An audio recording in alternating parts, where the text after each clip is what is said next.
এই সংঘর্ষ যা শতাব্দী ধরে চলমান, লক্ষ লক্ষ মানুষের জীবনকে গভীরভাবে প্রভাবিত করেছে। সাম্প্রতিক যুদ্ধবিরতি 2025 সালের 8 অক্টোবর ইসরায়েল এবং হামাসের মধ্যে স্বাক্ষরিত একটি নতুন অধ্যায়ের সূচনা করেছে, কিন্তু এর স্থায়িত্ব নিয়ে প্রশ্ন উঠেছে। কেউ কেউ এটিকে শান্তির পথে একটি মাইলফলক বলে মনে করেন, অন্যরা রাজনৈতিক চক্রান্তের অংশ হিসেবে দেখেন, সম্ভবত নোবেল শান্তি পুরস্কারের আশায়। আজ আমরা ইতিহাসের গভীরতা থেকে শুরু করে সাম্প্রতিক ঘটনা, যুদ্ধবিরতির বিশ্লেষণ এবং বিভিন্ন দৃষ্টিভঙ্গি পর্যালোচনা করব।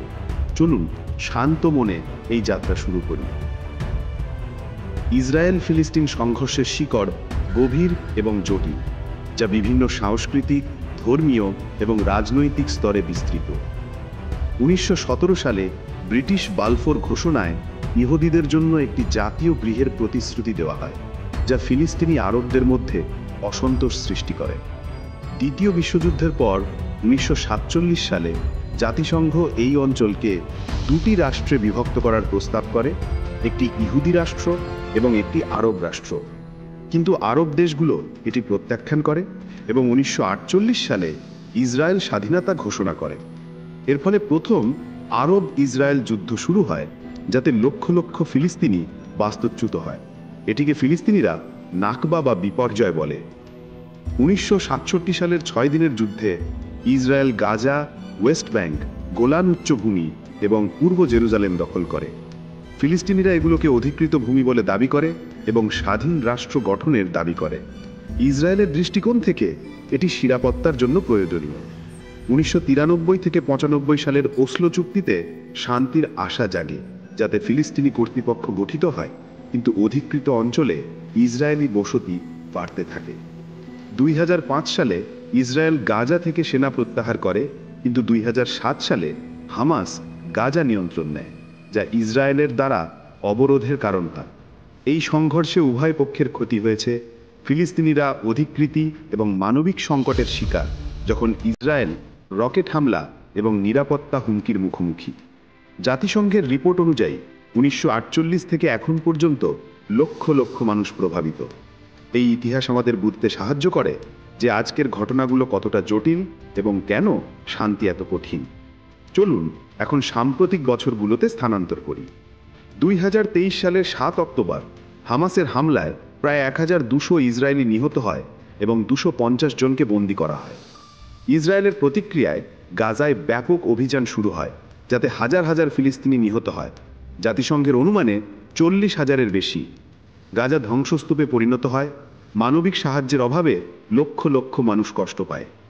2025 সালের মার্চ মাসে ইসরায়েল নতুন অভিযান শুরু করে এবং এপ্রিলে গাজায় ভূমি দখল বাড়ানোর অনুমোদন দেয়।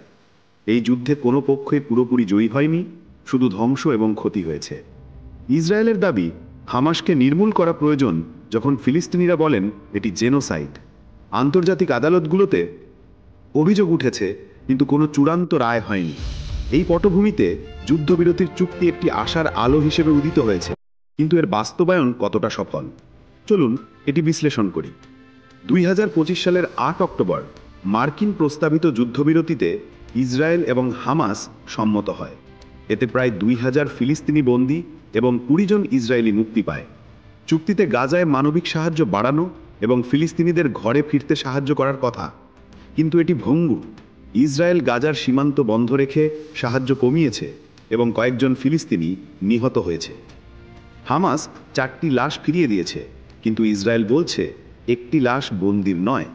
প্রেসিডেন্ট ট্রাম্প এটিকে যুদ্ধের অবসান বলে ঘোষণা করেছেন, কিন্তু বিশেষজ্ঞরা বলছেন এটি স্থায়ী নয়।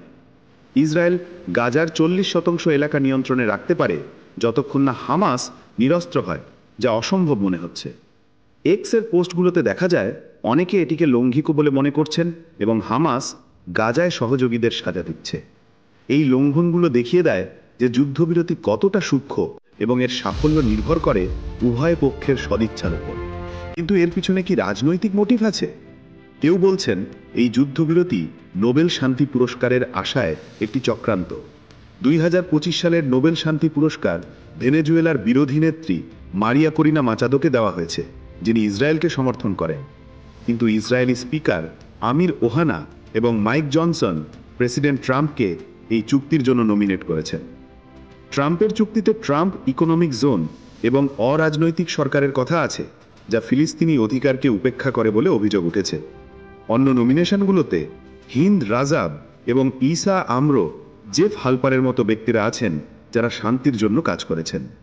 এটি কি সত্যির শান্তি নাকি রাজনৈতিক লাভ? এই প্রশ্ন আমাদের বিভিন্ন দৃষ্টিভঙ্গিতে নিয়ে যায়।